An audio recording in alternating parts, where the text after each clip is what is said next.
Well, you remember, Cherie, when we did the child predator investigation, looking at the fact that Planned Parenthood and National Abortion Federation are operating this nationwide pedophile protection racket. Yep. One of the things we discovered was that in states with parental notification, these pedophiles were being advised by Planned Parenthood and National Abortion Federation to take the victim, the child, girl that's pregnant, out of the state in order to get her aborted to cover up this crime. Nice. And we found out that these states that have no parental notification requirements, that are surrounded by states that do have parental notification requirements, kind of become a mecca for abortion. And we saw this primarily in the state of Illinois, because Illinois did not have a parental notification in effect, but all the states around them did. The interesting thing about that was Illinois had actually passed a parental notification law that required the Supreme Court to come up with some rules for how it would be implemented. Mm-hmm. And the Supreme Court knew that as long as they didn't come up with those rules, then it couldn't be implemented, so they just didn't do it. And now there's some movement in that arena. And I want to bring in Tom Brecka, who's an attorney from Illinois. He's with us here. Hello, Tom. Yeah, hi, Mark. How are you? Cherie. Hi, Tom. Tom's been with us before. Mr. Tom, we should call him. Mr. Tom. He's been with us before. He's the attorney for Joe Scheidler in the Now versus Scheidler case. Tom, is my analysis of what went on in Illinois basically accurate? Yes, Mark. I think you hit it right on the head. People would complain, for example, down in Granite City, where we've got a late-term abortion clinic, and droves of young women are taken across the great Mississippi River to have abortions there. And people have been complaining, why don't we have a parental notice law in Illinois? Well, the surprise answer is we do have one. It's not the best one.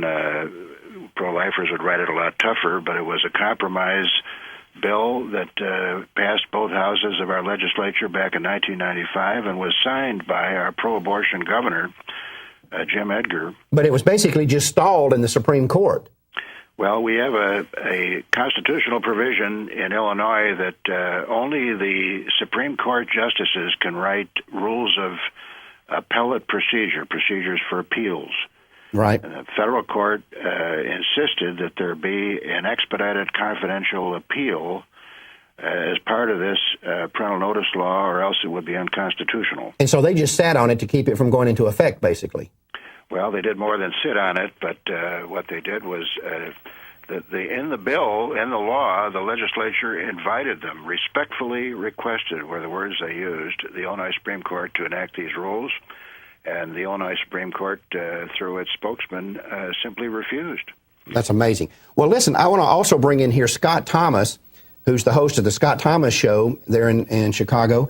And Scott, are you with us? I am. Hi, Mark and Cherie. Hi, Tom, Scott. good to talk with you guys all. Listen, my understanding is you were doing a show on this when the Supreme Court, the Illinois Supreme Court Chief Justice called in. Is that correct? Yeah, we were doing a program with Karen Hayes from Concerned Women for America in Illinois as a guest on Thursday of last week. I had just found out that this dormant law had been sitting on the books unenforceable since 1995. I called Karen in to talk about it, expressed my concern and outrage on the air, and called out to Supreme Court Chief Justice Bob Thomas, who I know to be a good Christian man, and no relation, by the way, but a good Christian man, to do something about it. Chief Justice Thomas was listening to the program as I made that call. He called in, and I had a talk with him off the air, and he assured me that the court would take this up as soon as possible. As soon as possible turned out to be to be Monday, and the rules were written Monday, and now here we are. So when is it going into effect? Well, I think it's in Attorney General Lisa Madigan's court right now, isn't it, Tom, to make sure that they remove the injunction.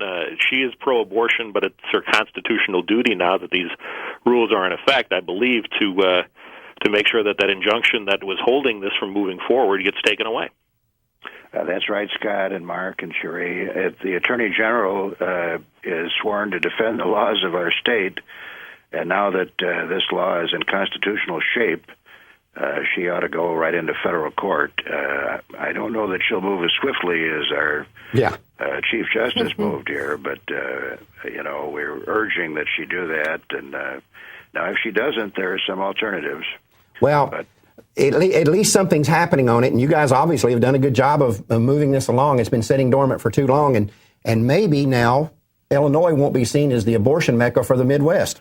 Mark and Sheree, I have to say that I think it's a huge moment. While there are holes in the law and it's not as strong as we would like it to be, in the black hole that Illinois is with regard to the pro-life movement, those of us who champion the lives of the unborn babies have learned to seek victory and accept victory in, no pun intended, baby steps. Absolutely. And I'm hugely, hugely excited that God is working in this way in this state right now. Well, listen, I appreciate both of you being with us. Thank you. Thank you. Thanks very much. Thank you very much.